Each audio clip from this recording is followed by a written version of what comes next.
Drejtuesi politik i Partisë Socialiste në qarkun e Korçës, Niko Peleshi, vijoi serinë e takimeve elektorale dhe nga lagja 17 e qytetit Korçës rikujtoi edhe një herë se me votën e 11 majit fillon rrugtimi europian i Shqipërisë drejt antarësimit në Bashkimin Evropian. Ai e cilsoi këtë si një rrugë të ndritur për pasaportën europiane, ku shqiptarët do të jenë të barabartë mes të barabartëve. Me votën e 11 majit fillon mandati i ri, që është mandati i Shqipërisë antare e Bashkimit Evropian.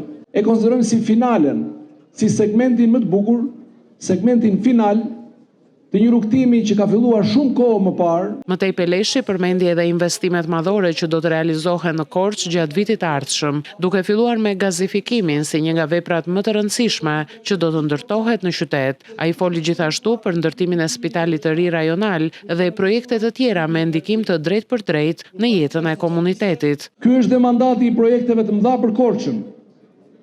Gazifikimi i gjithë qytetit Korçës fillon shumë shpejt brenda këtij viti dhe do të përfundoj deri në fillim të vitit 2027 me atë rjet, me atë energji që është më e lirë, më e pastër edhe natyrisht më e shëndetshme për korçarët.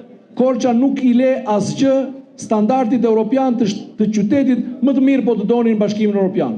Spitali i ri rajonal i Korçës fillon dhe mbaron brenda këtij mandati, është buxhetuar në buxhetin e këtij viti dhe do të jetë investimi më modern në shëndetësinë shqiptare. Në këtë takim, Niko Peleshi shoqërohej edhe nga kandidatja e Partisë Socialiste Besa Spaho, e cila vlerësoi mbështetjen e marrë për të qenë pjesë e familjes së madhe socialiste dhe kërkoi mbështetje masive për të votuar numrin 5 dhe Partinë Socialiste në zgjedhjet e 11 majit.